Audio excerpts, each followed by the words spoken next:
flujo sanguíneo y esto va a producir un ruido que es el llamado soplo cardíaco. Entonces, en las valvulopatías, cuando existe una mala apertura, se denomina estenosis. Cuando existe un mal cierre, va a denominarse regurgitación o insuficiencia. Así de simple. Cuando se abre mal, estenosis, y cuando se cierra mal, porque hay escape, se llama insuficiencia o regurgitación. Las causas pueden ser traumáticas, congénitas, pero existe una infección que es la llamada fiebre reumática, que antiguamente era la primera causa y era muy frecuente en provocar este tipo de enfermedades valvulares. En la actualidad, gracias al tratamiento, gracias al diagnóstico precoz que se puede hacer en los niños, hay un mayor tratamiento intenso con antibióticos para evitar la secuela de estas bacterias. Sin embargo, en las provincias, en los sitios más lejanos, donde no hay atención adecuada e inmediata, todavía se puede ver fiebres reumáticas y sus secuelas. No, el porcentaje, la incidencia ya es menor, pero sin embargo nosotros tenemos como médico que prevenir estos casos para evitar secuelas más severas en el caso de la patología valvular. La evolución de la valvulopatía va a depender principalmente de magnitud del daño valvular, la velocidad de instalación y el compromiso del ventrículo izquierdo. Acuérdense que el ventrículo izquierdo es una bomba importantísima que da el flujo sanguíneo que va a todo el organismo, y dentro de ellos a órganos nobles como es el cerebro, que tiene que ver mucho con el sensorio. Entonces tenemos que tratar de evitar mayor daño valvular y por ende el mayor compromiso estructural que pueda provocar a nivel ventricular izquierdo o auricular, para tratar de evitar casualmente estas secuelas en los órganos nobles.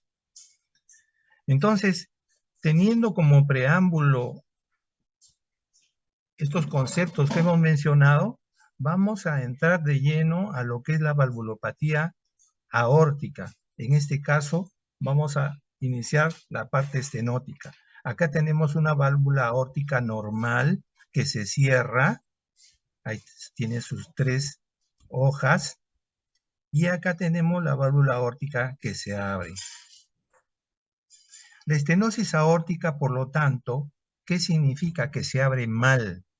Al abrir mal, está provocando que la salida del flujo sanguíneo que va hacia la aorta tenga una obstrucción, y dependiendo de la severidad va a provocar mayor o menor síntomas. Pero al estar mal abierto esta válvula, lo que hace el ventrículo izquierdo es ejercer mayor presión para tratar de vencer el obstáculo que es la mala apertura de esta válvula. Entonces, al ejercer mayor fuerza, mayor contracción, el ventrículo izquierdo lo que va a hacer es hipertrofiarse. Por lo tanto, dependiendo de la severidad de la estenosis valvular aórtica, vamos a tener la severidad de la hipertrofia ventricular izquierda. Por favor, pongan atención en esta parte que les estoy mencionando. Estamos hablando de la estenosis valvular aórtica, que no se abre bien, que ejerce una mayor presión en el ventrículo izquierdo. Por lo tanto, ahí existe una sobrecarga de presión. Esto es pregunta de examen, por favor.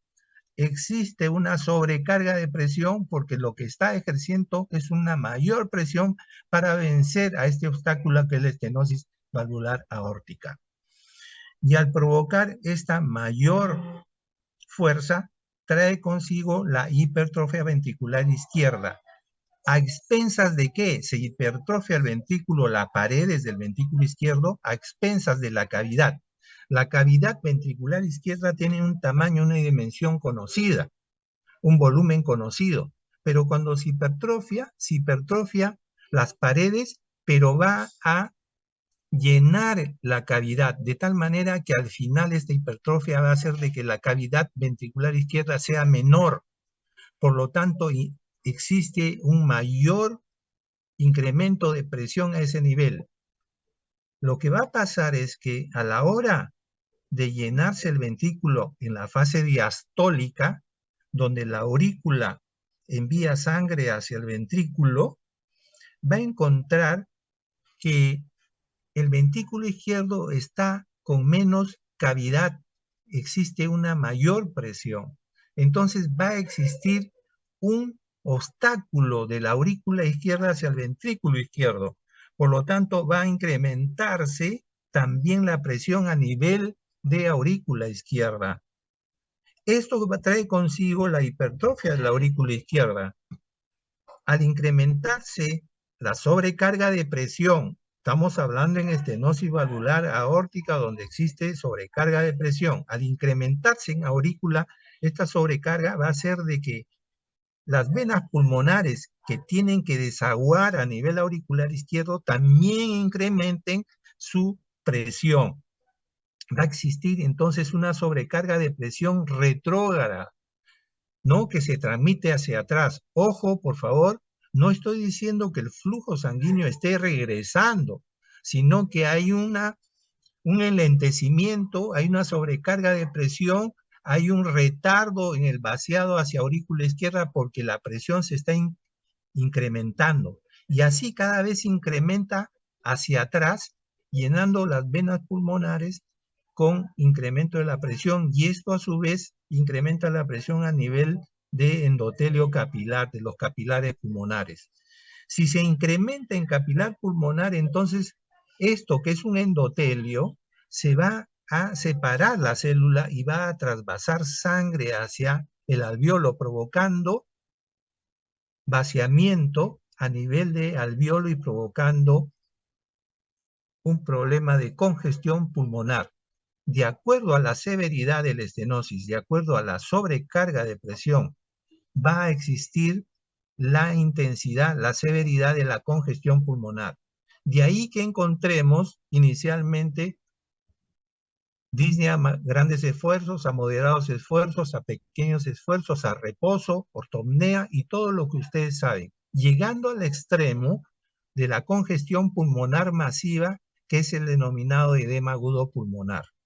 Fíjense todo lo que causa esta sobrecarga de presión a nivel de atrás, pulmonar. Pero ¿qué va a causar hacia adelante? Hacia adelante va a provocar que si hay obstrucción a la salida del volumen sanguíneo, entonces de acuerdo a la severidad, puede pasar hacia adelante poco o menos o moderado volumen. Y este volumen sanguíneo que llega a los órganos nobles, sobre todo a cerebro, puede provocar desde lipotimia hasta síncope o trastornos de conciencia del sensorio, con más razón en aquellos pacientes de más edad donde ya hay aterosclerosis generalizada y donde basta un poco de disminución en el oxígeno o en el volumen sanguíneo para que provoque estos trastornos del sensorio. Lógicamente, si esto es mucho más severo, va a haber hipotensión arterial, va a haber a nivel de riñón disminución del flujo urinario, puede haber anuria, puede haber oliguria, puede haber angina de pecho porque a nivel de coronarias puede disminuir el líquido y el flujo y el oxígeno. Puede provocar a nivel de extremidades frialdad, puede provocar palidez, puede provocar disminución de pulsos. De tal manera que ustedes se dan cuenta que existe una serie de signos y síntomas que nosotros podemos identificar cuando se trata de un compromiso del lado izquierdo, como en este caso puede ser una estenosis valvular aórtica. Si yo estoy diciendo que hay obstrucción a la salida del flujo del ventrículo izquierdo hacia la aorta, voy a tener una idea de que el pulso periféricos también van a estar disminuidos. Existe un pulso característico denominado pulso parvus tardus. Parvus es poco, tardus lento. Parvus tardus, ¿por qué? Porque no me está saliendo el buen volumen que debería salir y rápido se disminuye la amplitud del pulso. Entonces existe el llamado parvus tardus en este paciente. Se están dando cuenta que hay signos y síntomas característicos. Así como hay estos signos y síntomas característicos, también a nivel de placa radiográfica podemos ver. Esto que les he mencionado es parte de la fisiopatología. La estenosis aórtica, como hemos dicho, es la obstrucción a la salida a nivel, puede ser a nivel de plano valvular, puede ser encima de la válvula o puede ser bajo de la válvula. Cuando es plano valvular, es el clásico estenosis aórtica valvular. Si está debajo es subvalvular y si está encima es supravalvular. Acá tenemos estos ejemplos, ¿no? Acá está la válvula aórtica. Aquí está la válvula aórtica. Aquí vemos la válvula aórtica. Acá vemos la subvalvular. Aquí tenemos la subvalvular, en este caso, ¿no? Acá es la supravalvular y la valvular en el nivel valvular. Fíjense acá, esta estenosis. Vean la estenosis a este nivel. La válvula está acá, este es supravalvular. La válvula está acá, puede ser que esté alterado a ese nivel, es valvular. Y si está alterado debajo de la válvula, la válvula acá, es subvalvular o infravalvular.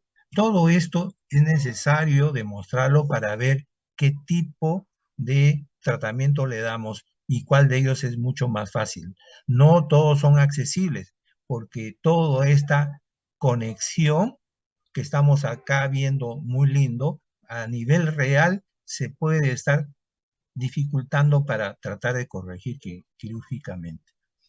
Entonces, nuevamente, tengo el ventrículo izquierdo y la válvula aórtica. A este nivel de salida, debería abrirse la válvula y está cerrada. Y esto provoca una obstrucción a la salida. Como tiene que ser vital que la sangre salga, entonces el ventrículo izquierdo ejerce una mayor presión y al ejercer mayor presión se hipertrofia para poder vencer este obstáculo.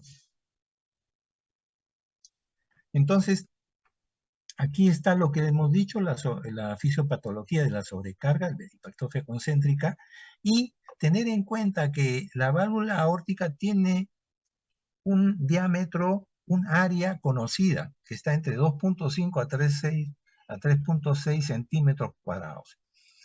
Esto está dentro del normal. En base a esta área, yo puedo decir cuándo está levemente estenótico, moderadamente estenótico o severamente estenótico.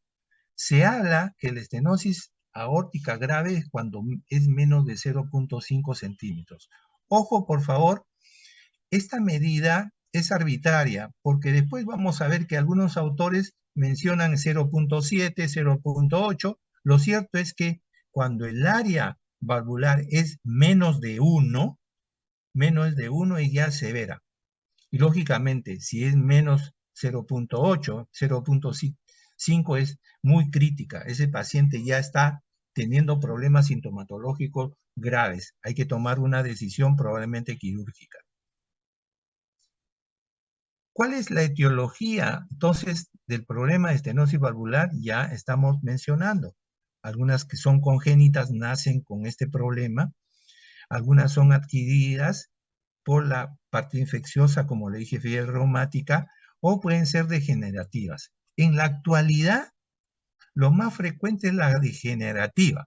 Antes, lo frecuente era la fiebre reumática y hay menos problemas infecciosos porque hay un tratamiento preventivo inicialmente en los niños, y la degenerativa porque ahora la expectativa de vida es mayor. Por lo tanto, conforme avanza la edad, hay más problemas degenerativos y se provoca la estenosis valvular aórtica. Se calcifica, se esclerosa y provoca un problema de estenosis, ¿no? Hay colagenopatías y esto en las mujeres cuando se observa, hay que tener mucho cuidado los soplos, encontrar estenosis valvular aórtica, hay que obligadamente estudiar las colagenopatías. Acá tenemos una válvula aórtica calcificada y cuando es calcificada trabaja mal la válvula. Un poco de epidemiología es importante más en los hombres, ¿no? En cambio, en los hombres mayores predomina lo degenerativo, lo calcificante, lo aterosclerótico, y en los jóvenes predomina la bicúspide como parte congénita o hereditaria, como el síndrome de Marfan. La fisiopatología es lo que ya comentamos, qué es lo que pasa con la obstrucción, cómo se incrementa la presión intraventricular, cómo esto influye en la función auricular para que a la hora de vaciar tenga problemas también y se hipertrofie la aurícula izquierda. Incremente la presión a nivel de venas pulmonares, capilares pulmonares y da congestión pulmonar, ¿no? Si bien es cierto, inicialmente hay una progresión a través de la hipertrofia ventricular izquierda de acuerdo a la severidad, cuando ya esto es crónico, esa hipertrofia se puede transformar en dilatación y cuando empieza la dilatación estamos en un camino irreversible ya de falla cardíaca más severa y lo más probable es que ya en este paciente no se pueda corregir quirúrgicamente porque ya hay un cambio estructural anatómico muy severo y lo más probable es que en este paciente está indicado el trasplante cardíaco, porque cambiar esa válvula teniendo ya una estructura alterada, de nada sirve. Puedo yo cambiar la válvula, pero si la estructura está mal, por las puras he cambiado la válvula.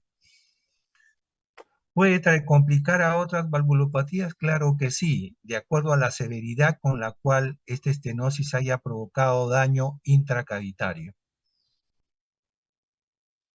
Entonces, la dilatación del ventrículo izquierdo con estrés parietal hace de que caiga la fracción de eyección y la fracción de eyección es un concepto, es un indicador de cómo está la contracción del ventrículo, cuál es su capacidad de vaciar el ventrículo en la fase eyectiva. Si esta fracción de eyección, que generalmente es el 55% dentro de lo normal como valor, está menos del 50%, ya está comprometido. Si está menos del 40%, peor. Y si está en 20%, es un paciente que está muy comprometido y dentro de las capacidades de esfuerzo está limitado. Entonces, a veces el paciente cuando empieza esta enfermedad no presenta muchos síntomas, no expresa. ¿Por qué? Porque el corazón está compensando haciendo mayor esfuerzo y hipertrofiándose. Cuando uno se da cuenta, cuando comienza a haber disnea, cuando comienza a haber hipotensión arterial, trastorno del sensorio o trastorno a nivel de nefrológico. Por eso es que uno tiene que auscultar bien, tratar de precisar si hay ruidos cardíacos, hay soplo, tomar un electrocardiograma, evaluar bien a un paciente para poder llegar a tiempo y poder realizar algún tratamiento paliativo o en todo caso a un tratamiento de repente curativo si es que yo reemplazo esa válvula. ¿Qué síntomas existen principalmente? Siempre se ha mencionado históricamente la angina de pecho, el síncope y la disnea de esfuerzo. La angina de pecho, ¿por qué? Porque al disminuir el volumen, en la fase diastólica va a existir poco volumen que entra a las coronarias, que es el momento donde se irriga el músculo miocárdico y va a provocar angina. El hecho de la sobrecarga de presión también está dañando el endocardio y esto provoca también angina de pecho. Síncope ya hablamos porque el menos volumen por la obstrucción que existe hace de que llegue al sensorio en menor o moderada cuantía de acuerdo a la severidad y puede provocarme lipotimia o síncope. Y la disnea de esfuerzo es porque hay la sobrecarga de presión que retrógradamente incrementa las presiones a nivel auricular izquierdo y en las venas pulmonares y las venas capilares pulmonares donde hay el trasvase hacia el alveolo de sangre y el fluido provocando congestión pulmonar. Estos tres son importantes en la estenosis valvular aórtica. Quiero mencionarles que en la literatura y en los textos ustedes van a encontrar los signos y síntomas, pero en la realidad a veces no encuentran los tres. Encuentran un poco más de esto o el otro no se expresa tanto y alguno de ellos sí. Está en uno tratar de buscar, tratar de conseguir que el paciente nos diga que sí ha podido tener en algún momento angina de pecho. Y para eso es que nosotros tenemos que ir ya mentalmente a indagar. No esperemos que el paciente venga y nos diga en forma florida todos los signos y síntomas. Nosotros tenemos que indagar. Lógicamente, fíjense que esta es la parte sintomatológica, angina, síncope, disnea, pero yo puedo encontrar ya un soplo a nivel de foco aórtico en la fase sistólica, donde se presenta la estenosis valvular aórtica. Cuando hay hipertrofia severa, entonces da lugar a que se presente arritmias, y esas arritmias, como es en el ventrículo, puede producir arritmias malignas, y esto me puede traer muerte súbita. Es una de las complicaciones de esta estenosis valvular, en este caso aórtico, por la hipertrofia y la producción de arritmias malignas. Aquí está la explicación de la angina de pecho, ustedes lo van a revisar. Aquí está el síncope. Acá está la hipotensión arterial por vasodilatación y que me produce lipotimia. Y aquí está la línea de esfuerzo dentro de lo que es la fisiopatología que les he mencionado, por qué se provoca esta sintomatología. Pulso parvus tardus, hay desdoblamiento del segundo ruido que es suave. El soplo que es característico, el soplo que pasa a través de la válvula que no se abre bien, provoca una obstrucción y provoca un ruido que es áspero, es como un cuero. Es como un cuero y que se irradia hacia donde el flujo va. En este caso, si se abre la válvula aórtica, va hacia el callado aórtico, va hacia la carótida. Entonces yo puedo, con mi estetoscopio, hacer el seguimiento de este soplo a nivel del cuello en carótidas y la fosa supraesternal. Y debo escuchar similar sonido, similar soplo que escuchaba en el foco aórtico. Entonces puedo con eso corroborar de que sí estoy en lo certero de que se trata de un soplo eyectivo sistólico en estenosis valvular aórtica. Por lo tanto, si hay hipertrofia a nivel ventricular en el electrocardiograma, que es la expresión eléctrica del miocardio, entonces yo voy a encontrar una hipertrofia del QRS, un incremento que me dice que el ventrículo izquierdo está incrementado. ¿Qué exámenes tengo? El electrocardiograma, que es básico, me da la parte eléctrica, la radiografía del tórax. Acá presten atención después a lo que voy a decir en la radiografía de tórax. Un ecocardiograma, que es el gold estándar, que realmente con esto yo veo en movimiento las válvulas, veo el grosor, puedo medir. Esto es lo más importante, pero para ustedes tienen que aprender que existen estos exámenes previos, porque ustedes cuando vayan al SERUM de repente no tienen el ecocardiógrafo. Entonces van a tener que usar de repente un electrocardiograma, una radiografía, y también me puedo ayudar bastante en definir este diagnóstico. El cateterismo cardíaco, que es meter un catéter a través de la arteria radial, arteria aorta o venas, y tratar de meter ese catéter hacia los ventrículos y tomar la presión de las cavidades o soltar una sustancia de contraste para tratar de dibujar todo este árbol arterial.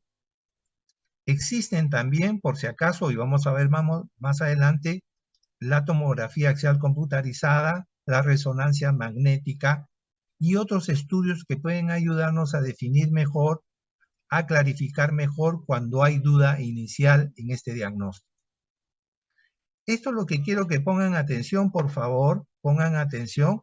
La radiografía de tórax, fíjense, ve imágenes, ve siluetas, sombras. Nosotros sabemos el índice cardiotorácico. Fíjense acá la silueta cardíaca del corazón no está incrementada.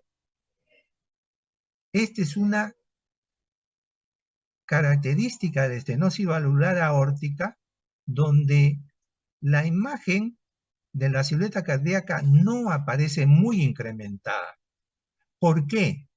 Porque acá yo estoy viendo sombras, imágenes, y acá he dicho que en la estenosis valvular aórtica lo que existe es la hipertrofia ventricular a expensa de la cavidad, y la cavidad está acá en el medio, ¿no? Y acá es donde se ha hipertrofiado, no se ha hipertrofiado hacia afuera, hacia la cavidad, de tal manera que una característica importante en la estenosis valvular aórtica, cuando es pura, es que la teleradiografía, la silueta cardíaca está dentro de lo normal.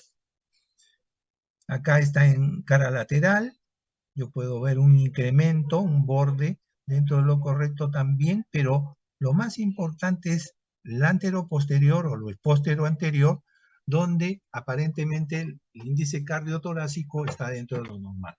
Por favor, recuerden esta imagen. Al hablar de insuficiencia valvular aórtica vamos a darnos cuenta todo lo contrario. Acá tenemos la placa, la silueta, el índice cardiotorácico, la silueta cardíaca, un poco redondeado aquí en la punta, pero no llama mayor la atención como agrandamiento porque está agrandado internamente a nivel de cavidad, expensas de cavidad. Entonces, ¿cómo clasifico la severidad de la estenosis valvular aórtica? Yo puedo auscultar el soplo cardíaco, puedo tener signos y síntomas que me pueden decir que este paciente está más agitado, más cansado. Puedo tener una idea de la severidad, pero no tengo clarificado en base a cálculos el verdadero valor, el grado de severidad. Y esto lo hacemos a través de la ecocardiografía. La ecocardiografía tiene unas medidas ya incorporadas en las máquinas donde yo a través de un aparato, un transductor, a través de imágenes, busco velocidad de la sangre que pasa por la válvula. Cuanto más pequeño es, más rápido pasa la sangre y por lo tanto la velocidad es mayor. Y puedo, con estas medidas, puedo tener una idea del área valvular porque la máquina lo transforma a través de un procedimiento algorítmico que tiene, lo transforma en área, en cálculo, de tal manera que cuando hago yo estas medidas, velocidad pico, gradiente medio, me va a botar una área valvular. Cuando el área valvular es mayor de 1.5, me dice leve. Cuando es menos de 1.51, es moderado. Y cuando es grave, cuando el área es menor de 1, quiere decir que es más cerrado. Y esto yo es lo que le decía anteriormente. Hay unos autores que, para no hacerse mucho problema, dicen que menos de 1 ya es severo. Hay otros que dicen menos de 0.8 y cuando es 0.5 es crítico, severo, muy cerrado. Estos datos sirven para definir si este paciente va a ir a cirugía a reemplazo valvular. Nuevamente acá tenemos otro criterio hemodinámico, el gradiente pico y el área valvular, cuando es leve, moderado o severo en base a estos datos y estos resultados. Fíjense cómo acá el severo ya es menos de 0.75 centímetros, ¿no? En este autor, ¿cómo considera este valor? Entonces el tratamiento del paciente va a depender del grado de la severidad del paciente. Si es leve, moderado o severo o apretado, como dicen el término clínico. El tratamiento puede ser que esta válvula que está mal abierta, yo meto un catéter, en este caso, este tiene un balón, este balón está desinflado. Pongo a nivel de área valvular y una vez que pongo a nivel del orificio de la válvula, insuflo este balón y este balón con la fuerza va a romper la válvula que estaba estenosada. Acá tienen en forma real cómo el catéter está a nivel de válvula aórtica. Este globo que en un primer momento estaba desinflado, acá ya está inflado, están inflando y está rompiendo la válvula aórtica que está cerrada. Es decir, estoy abriendo un poquito más el velo que está semicerrado, cerrado. Estoy haciendo esto para que fluya la sangre después fácilmente. Esto se llama valvuloplastía aórtica. Valvuloplastía aórtica. Y existe otro tipo de tratamiento que se llama TAVI. TAVI, que es la implantación de la válvula aórtica transcatéter, TAVI. ¿Qué significa? Que con un catéter yo envío una canastilla, esta canastilla aquí está abierta, pero esto está plegada inicialmente. Con un catéter se envía hacia la parte aórtica, se introduce en el orificio aórtico y esta canastilla hace de que se despliegue y al abrirse va a ser como un canal de resortes de acero, de un material especial que no produce coagulación si es que tiene alguna sustancia, como vamos a ver, y va a provocar que distienda la válvula. Por lo tanto, va a evitar esta obstrucción inicial. Vamos a ver este tipo de tratamiento en esto. Modelo de TAVI. Implantación de válvula aórtica transcatéter. Fíjense la aorta y aquí está la válvula. Si ustedes se dan cuenta acá la válvula, que ven como esto corrugado, está anómalo esta válvula. Envían el catéter a este nivel del área valvular y colocan en el medio del orificio. Y esta implante de esta especie de resorte, digamos así, se despliega contra las paredes, abriendo el área y poniéndose a funcionar. Fíjense ya colocado a este nivel, cómo puede funcionar en la válvula como una válvula aórtica. Lógicamente, esto no se coloca a todos, tiene sus criterios de implantación, tiene sus contraindicaciones, tiene complicaciones, pero este es el avance que en la actualidad cada día se está mejorando con buenos éxitos. Si después hay indicaciones, como les dije, hay contraindicaciones para esto, pero si después de eso no funciona bien o es muy severo y está contraindicado poner ese implante que les he mencionado, entra el tratamiento quirúrgico. ¿Qué significa?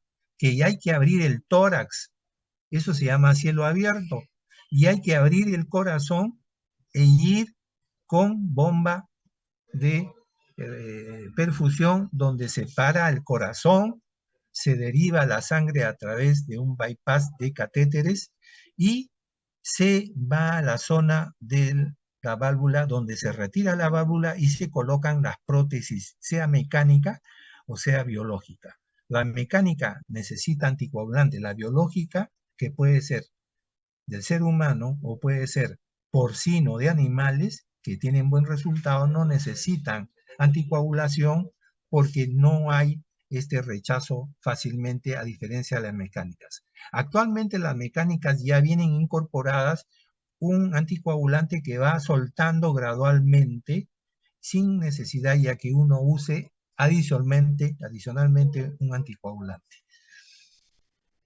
Acá tenemos algunas de estas válvulas, de esta prótesis, que son de diferentes modelos, diferentes tamaños y diferentes autores. Acá tenemos una biológica, que son de tejido humano o a veces de tejido porcino. Y acá ustedes están viendo, este es el anillo valvular, donde se retiró la válvula mala, se dejó el anillo y se está colocando una prótesis. Y ustedes ven que alrededor están los hilos. ¿Por qué? Porque cada hilo va a estar conectado alrededor del anillo, dejando implantado esta válvula. Esta válvula tiene duración de 2 años, 3 años, 5 años, mucho depende de las comorbilidades que tenga el paciente, de la parte genética del paciente para producir ateromas o no. Estas válvulas también son proclives a dañarse, de tal manera que hay que estar atentos controlando a este paciente. Eso es respecto a la estenosis valvular aórtica. La insuficiencia valvular aórtica es todo lo contrario. Mientras que en la estenosis valvular aórtica se abría la válvula, acá la válvula debe estar cerrada, debe cerrarse bien, pero al cerrarse mal por algún daño infeccioso, caso de fiebre reumática, algún daño de lesión traumática, algún daño congénito, entonces no se va a cerrar bien y la sangre va a regresar de la cámara, que es la aorta, hacia el ventrículo izquierdo a través de la válvula. Y ese pase de sangre que regresa hacia el ventrículo izquierdo a través de la válvula mal cerrada va a provocar un ruido, es un soplo.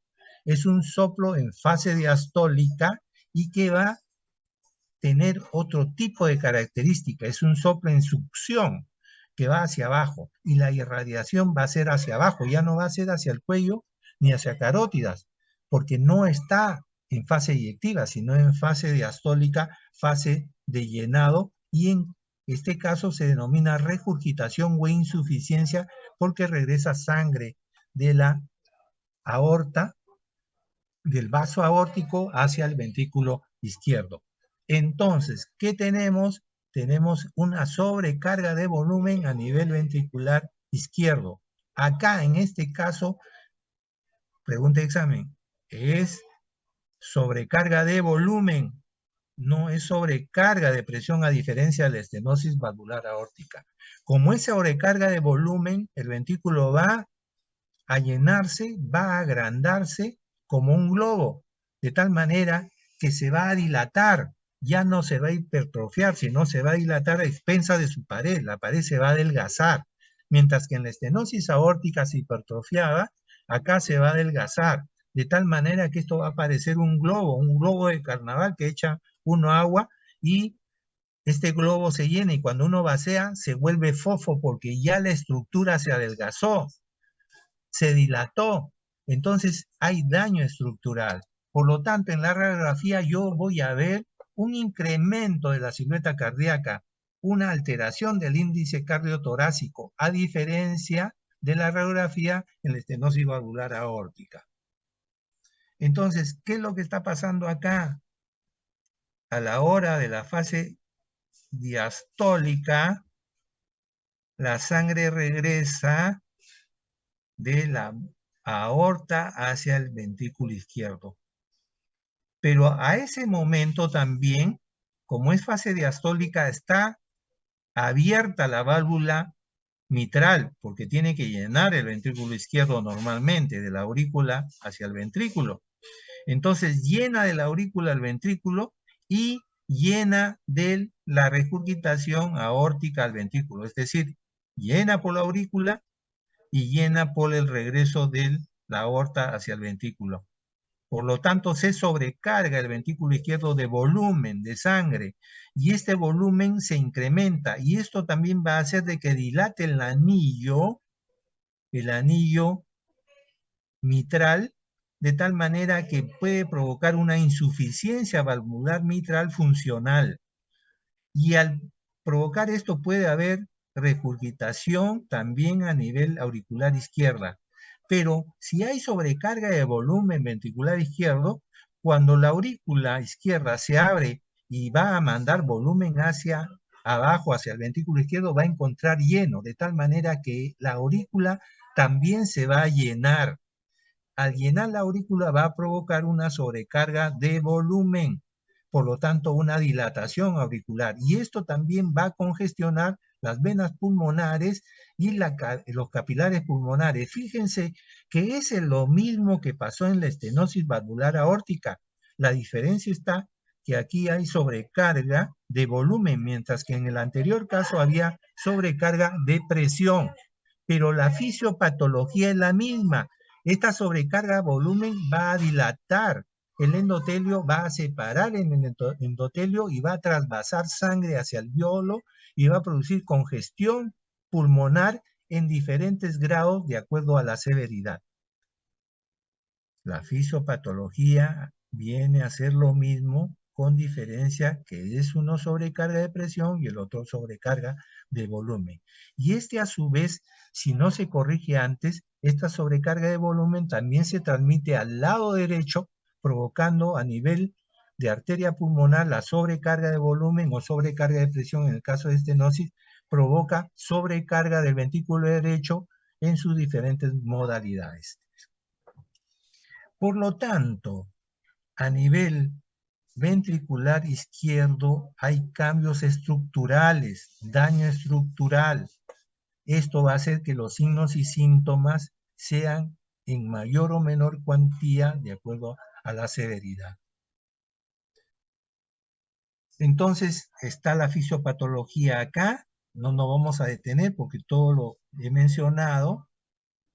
Aquí está cómo la válvula normal sale en la estenosis, pero a la hora del cierre hay un mal cierre y regresa sangre de la aorta hacia el ventrículo.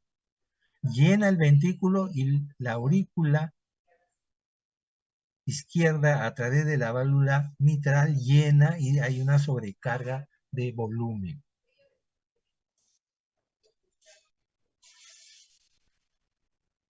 Acá hay una epidemiología, siempre en el hombre hay mayor compromiso como parte epidemiológica. Hay etiología aguda cuando bruscamente hay una infección o hay un trauma, entonces puede provocarse la sobrecarga de volumen muy agudo y es peor para la cavidad ventricular que no está acostumbrada y entra en un proceso caótico de arritmias, de descompensación cardíaca, de insuficiencia ventricular, de congestión pulmonar. ¿Qué anomalías tenemos? La reumática, la endocarditis infecciosa, la bicúspide, la CIB alta, hipertensión severa también pueden provocar. ¿Qué puede dar? Dilatación de la raíz aórtica. En los casos de síndrome Marfan hay esta insuficiencia valvular aórtica. Lógicamente hay daños también en el cristalino. Hay toda una tipología de física de este paciente que uno tiene que asociar con todas estas patologías que encuentra para hacer el diagnóstico de síndrome de Marfan. Entonces, el volumen regurgitante depende del área del orificio regurgitante, el gradiente transvalvular y la duración de la diástole. ¿Ya? ¿Qué signos y síntomas? La disnea, como les iba mencionando, la congestión, disnea paroxística nocturna, la angina, puede haber palpitaciones, puede haber mareos, y la insuficiencia cardíaca que lleva al edema agudo pulmonar. Existe el pulso de Corrigan. Mientras nosotros hablamos de pulso Zeller o pulso Parvus Tardus, en el caso de la estenosis valvular aórtica, aquí el pulso se llama de Corrigan o pulso Zeller. Hay un signo de Muset. ¿Qué es el signo de Muset? El signo de Muset es el movimiento de la cabeza hacia adelante, como si yo estuviese afirmando, como si yo estuviese diciendo sí con la cabeza. Es un signo de Muset, que es por el volumen que sale a la hora de mandar el volumen hacia la aorta, sale un volumen incrementado y como hay una fuga después a la hora de la diástole, eso se colapsa, se torna como un fenómeno aspirativo, provocando la cabeza hacia adelante y hacia abajo, produciendo el signo de Muset. Acuérdense el signo de Muset, estas características que son propias de la insuficiencia valvular aórtica. Hay signo de Kinken, que es, si uno hace abrir la boca, ve la campanilla, van a ver la válvula,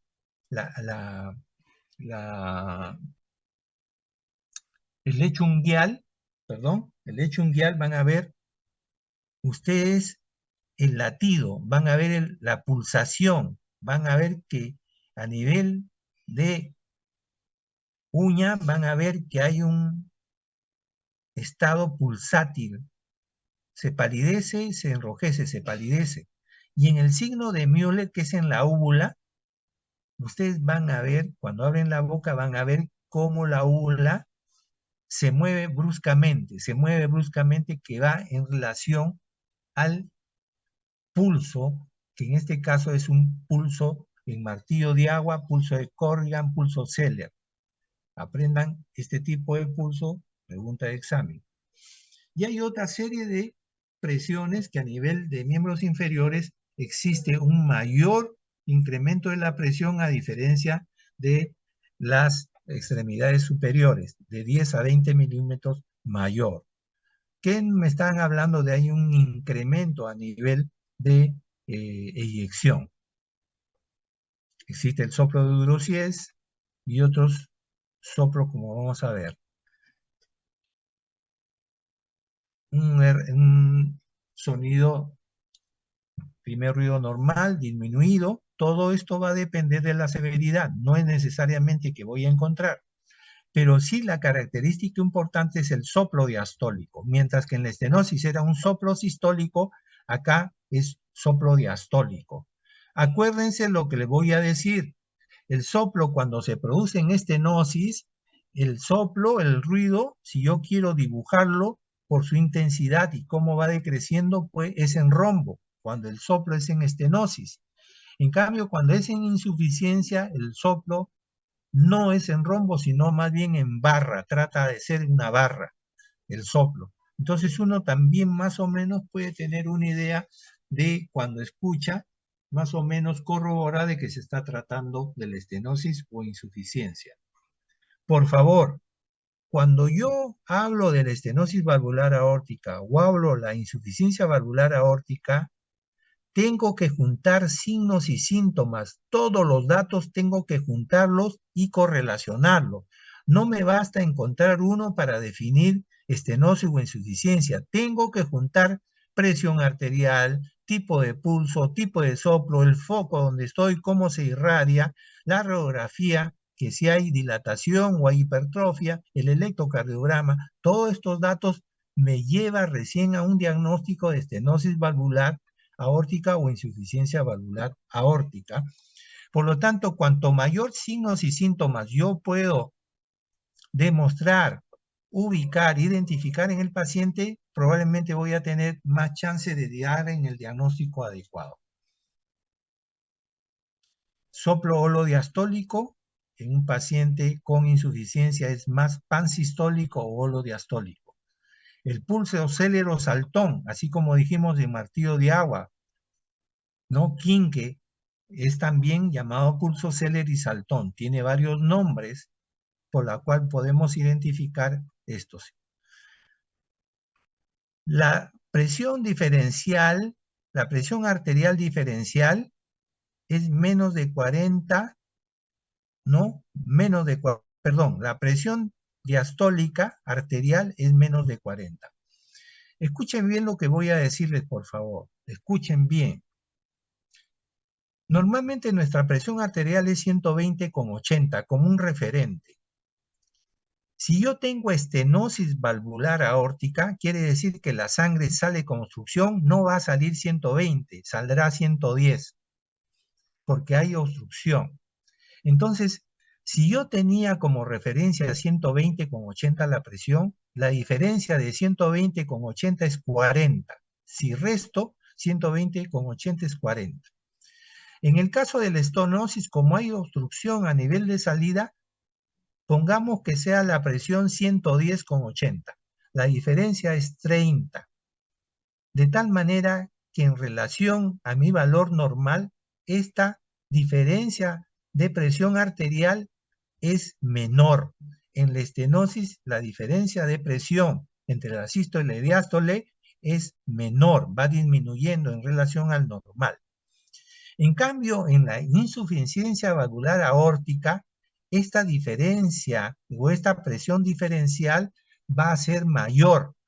Es decir, acá se abre bien, pero hay un volumen mayor, porque dije que había una sobrecarga de volumen, el ventículo está más lleno, por lo tanto, el volumen que va a botar en la insuficiencia valvular aórtica es mayor en referencia a la presión que yo había tomado como 120/80. Por lo tanto, aquí en la insuficiencia puede ser 140, 150. Y la parte diastólica, que debe ser 80, en este caso de la insuficiencia valvular aórtica va a ser menor. ¿Por qué? Porque no termina la parte de la presión diastólica en el cierre, porque normalmente en su cierre era 80 cuando estaba normal la válvula, pero como esta válvula no se cierra bien, va a fugar sangre hacia abajo, entonces la presión diastólica va a caer, ya no es 80, puede ir a 70, 60, 50. ¿Cuándo va a parar? Cuando el volumen que va llenando el ventículo izquierdo a través de la aurícula izquierda va comenzando a llenar y va a parar todo lo que está regresando, pero para con una presión diastólica más baja.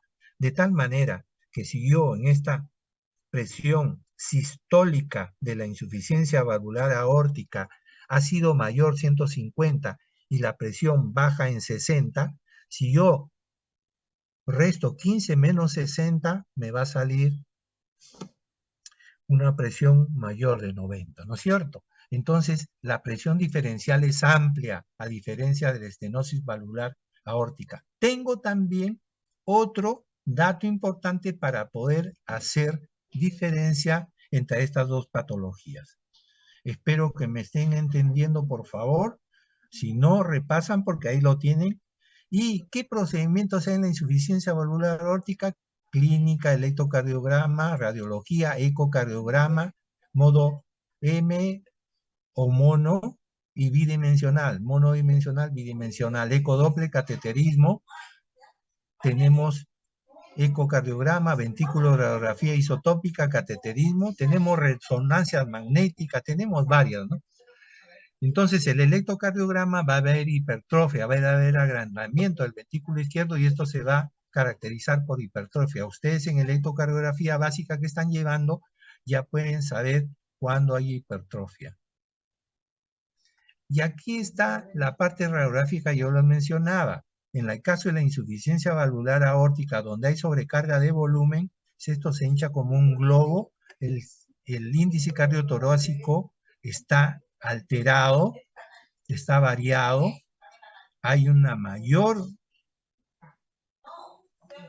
área cardíaca que me está hablando de que hay una sobrecarga de volumen, cuando estamos hablando de patologías puras, en este caso insuficiencia valvular aórtica, a diferencia de la estenosis valvular aórtica, que la silueta era menor, que daba la impresión que no había nada, que el corazón era más o menos a este nivel, ¿no? A este nivel.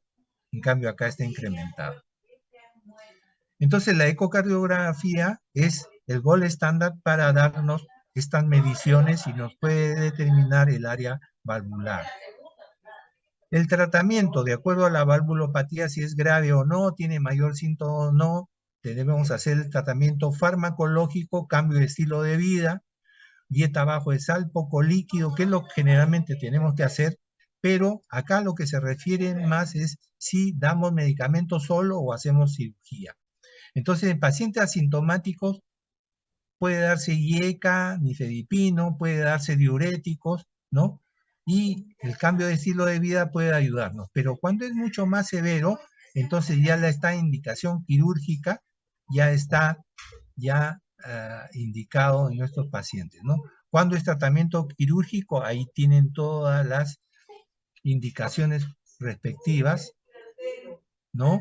Y tenemos que hacer un seguimiento siempre de estos pacientes, sea farmacológico, sea con tratamiento quirúrgico, hay que siempre controlarlos para tratar de prevenir daño de la válvula protésica o empeoramiento de una válvula todavía dañada inicialmente en sus fases iniciales, ¿no? Aquí terminamos la valvulopatía aórtica, por favor.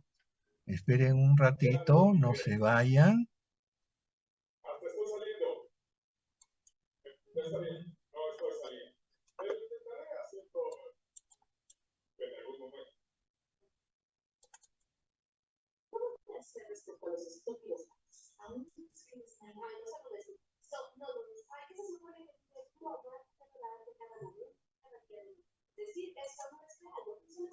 ¿Se ve bien, por favor? Sí, doctor. Muy bien. Por favor, estamos por terminar. Nos pide, el tema hoy día nos pide valvulopatía pulmonar y aórtica.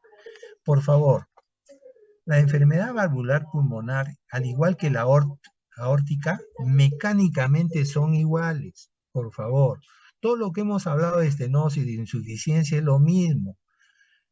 En caso de la estenosis se abre mal, en el caso de la insuficiencia se cierra mal. La diferencia está en que ambos, en caso de la válvula pulmonar, corresponde al lado derecho del corazón. Por lo tanto, los signos y síntomas van a corresponder más al lado derecho del corazón, mientras que la válvula aórtica correspondía a más signos y síntomas del lado izquierdo. En cambio, esto corresponde a la válvula pulmonar del lado derecho, pero su mecanismo son la misma. Acá tenemos las válvulas aórtica y pulmonar, la válvula tricúspide y mitral. Cuando se abren unas, están cerradas las otras. Si se cierran estas, se abren las otras. Así trabajan. Acá nuevamente tenemos la válvula pulmonar, la válvula aórtica, la válvula mitral, la válvula tricúspide. Entonces, ¿qué cosa es la estenosis valvular pulmonar? Es la obstrucción a la salida del flujo sanguíneo del ventrículo derecho hacia la arteria pulmonar. Si hay una mayor obstrucción, va a dar sobrecarga de presión a nivel ventricular derecho y por lo tanto va a haber hipertrofia ventricular derecho. Esta hipertrofia hace que la cavidad disminuya, haya menor cavidad, haya incremento de la presión, por lo tanto la aurícula derecha cuando envía su flujo va a encontrar una presión incrementada de tal manera que esto se va a transmitir a la aurícula derecha, incrementándose la presión, provocando hipertrofia de la aurícula derecha, y esto va a incrementar estas presiones a nivel de cavas. Y si se produce incremento a nivel de cavas, va a producir incremento a nivel de las venas pulmonares que viene de la cabeza y de la cava inferior que viene de todo el sistema digestivo y miembros inferiores. Por lo tanto, yo voy a encontrar congestión de las arterias, de las venas, cavas, por lo tanto, toda la vena del circuito de cuello y cabeza, y hacia abajo voy a encontrar congestionado. Voy a encontrar, por lo tanto, edema de miembros inferiores, voy a encontrar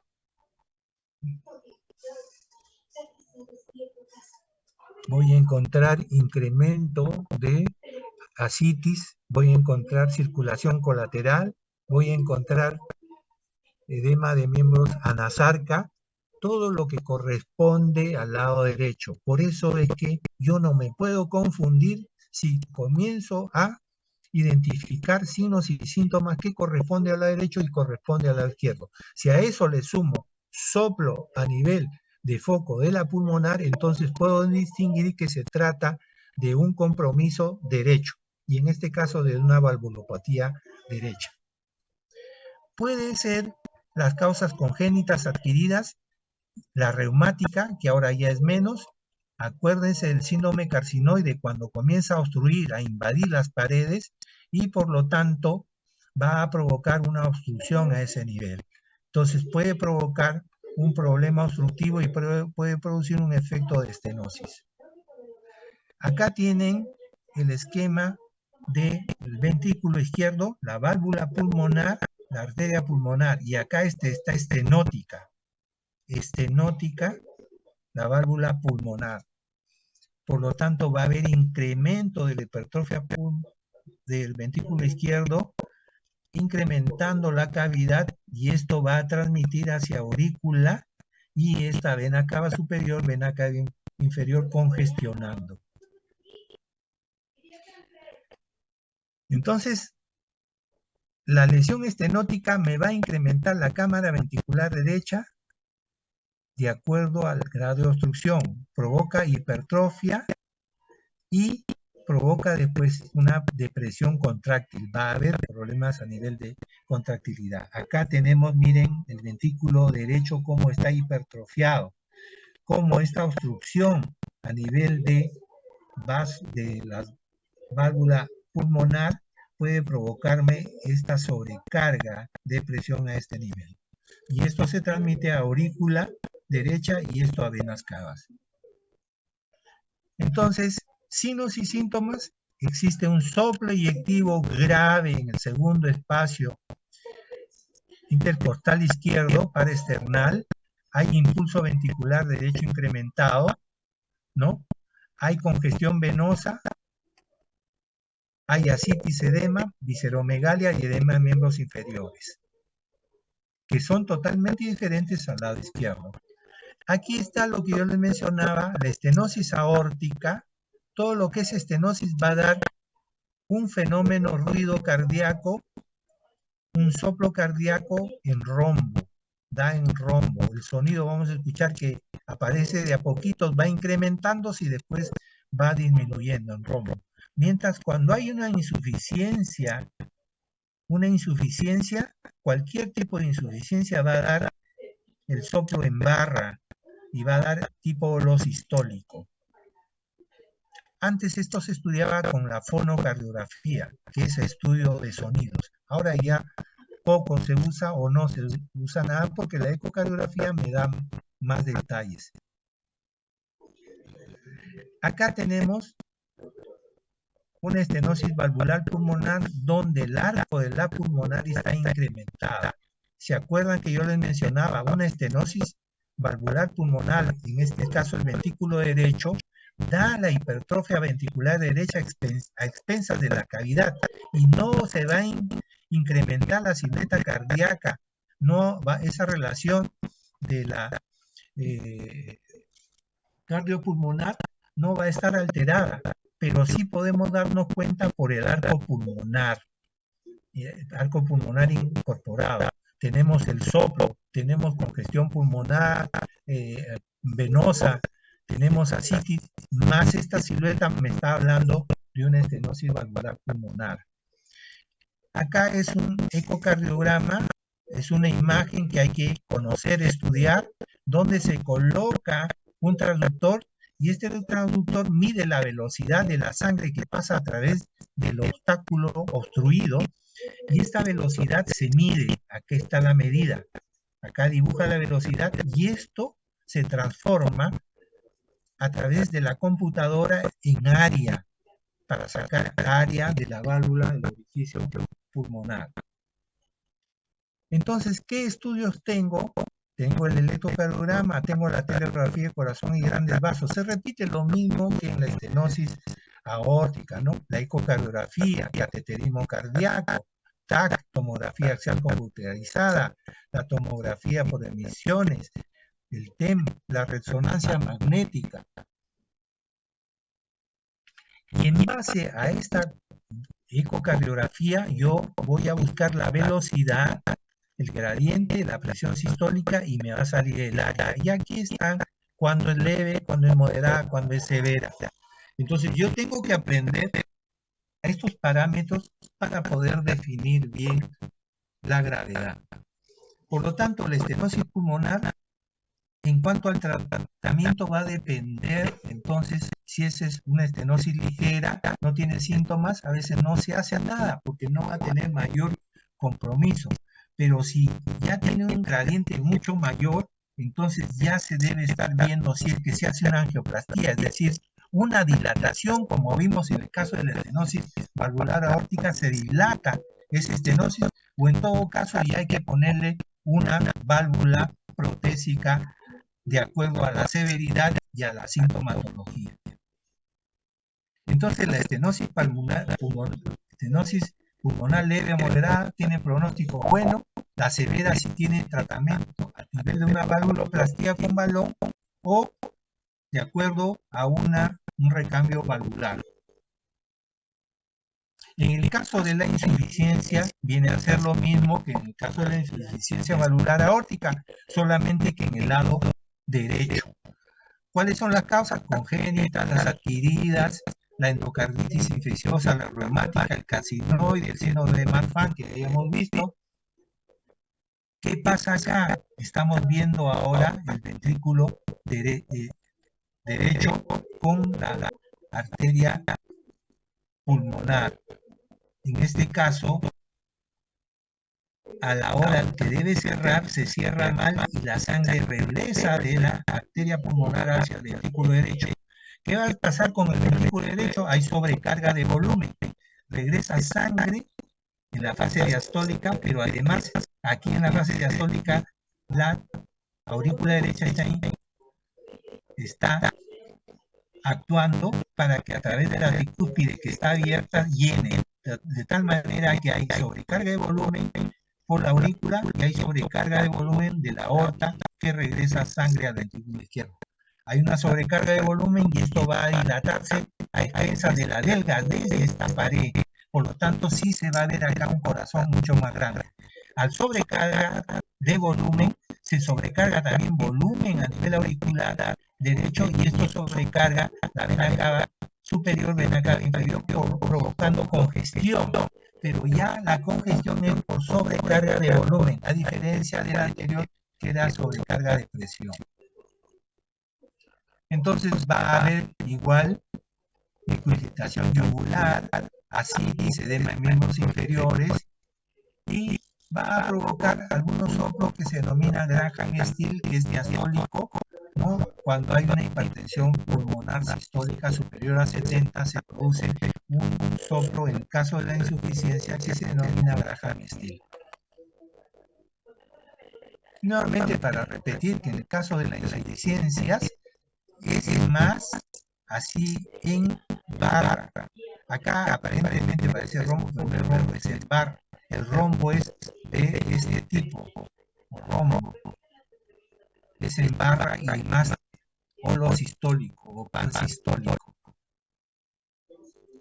¿Qué estudios tengo en la insuficiencia valvular? Los mismos estudios que he visto anteriormente: el ecocardiograma, teleradiografía, ecocardiograma, cateterismo cardíaco, la tomografía axial computarizada, el TEM y la resonancia magnética.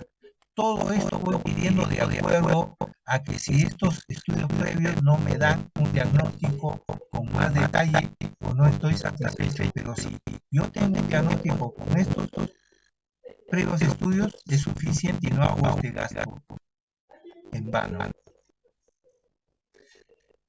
Cuando hay sobrecarga entonces auricular, en este caso derecho, la sobrecarga incrementa la aurícula y en un electrocardiograma yo voy a ver incremento de la aurícula, de la onda P. Y la onda P, cuando es del lado derecho de la tricúspide, se presenta en forma así puntiaguda. Por eso que es importante que ustedes se aprendan cuánto es la anchura y la altura normal de una onda P. Acá aparece una onda P picuda que hablamos que es una P patológica que corresponde al lado derecho, ya sea por un problema de estenosis valvular pulmonar o un problema de insuficiencia valvular pulmonar o un problema de valvulopatía tricúspide. Este es clásico. Y acá hay una sobrecarga de volumen a nivel ventricular derecho donde hay hipertrofia ventricular derecha con aumento de la onda R. Entonces, una ecocardiografía me va a dar cuánto de dilatación del ventrículo derecho tiene, ¿no? Cómo es el movimiento de la válvula, ¿no? Y puedo apreciar si es que no hay mayor compromiso de las paredes de la aurícula derecha.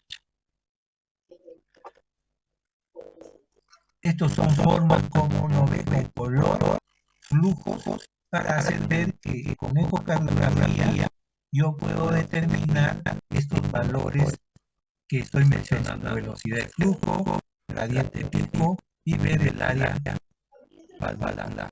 Aquí está cómo yo puedo sacar la función del ventrículo en base a la fracción de inyección, en base a un movimiento del sistólico del plano anular del cuspideo.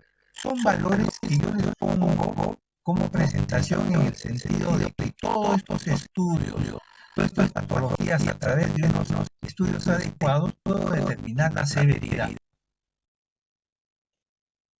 Y con el cateterismo cardíaco, como yo con catéteres meto en la aorta, meto en el corazón a nivel válvula, suelto sustancia de contraste y puedo dibujar ciertas áreas que ya yo identifico con el tiempo, con la experiencia, puedo identificar dónde está comprometido. Los catéteres pueden medir las cámaras, pueden medir las válvulas, las cámaras y las arterias. En el tratamiento, la insuficiencia pulmonar habitualmente no requiere tratamiento. Si es severo, recién es necesario hacer el tratamiento farmacológico, higiénico-dietético, sintomático y cambiar este anillo de la válvula pulmonar o de la válvula tricúspide, cambiar el anillo o ya poner un reemplazo valvular que yo le mencionaba y les enseñé anteriormente qué tipo de prótesis hay. Prótesis biológica o prótesis mecánica, que en algunos va acompañado con anticoagulantes. Entonces, el tratamiento quirúrgico es cuando hay una resuscitación severa, hay mayor dilatación ventricular, se está empeorando el paciente, hay compromiso sistólico del ventrículo, o hay pacientes que tienen cardiopatía congénita donde hay también alteraciones de válvula. Pero todo esto se hace en un ambiente especializado, con todas estas máquinas que ven ustedes. Se hace con personal adecuado, bien especializado y con recursos de catéteres, de prótesis también adecuados. Son costosos, claro que sí, por eso es que se escoge al paciente, se indica al paciente adecuado y cuando es necesario. Pero esto todo son estrategias dentro del tratamiento. Cuando vemos que el compromiso es más complicado y ya no es posible colocar prótesis, queda como última alternativa el trasplante cardíaco. Lógicamente ustedes entenderán que nosotros, que no somos país del primer mundo, esto es mucho más difícil. En cambio, en los países del primer mundo, esta alternativa de trasplante cardíaco lo hace mucho más fácil. Estos son los prótesis biológicas que no necesitan anticoagulantes y espero haberle dado un resumen de lo que es la valvulopatía tanto aorta como pulmonar. No sé si tienen alguna pregunta, por favor.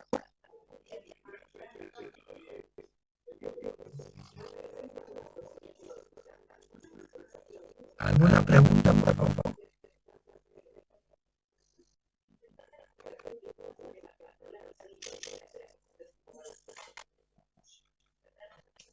No, doctor, todo claro, muchas gracias. Esto se supone que está grabado, lo tienen ahí. Sí, doctor. Mañana sí tiene que ser presencial, ¿no?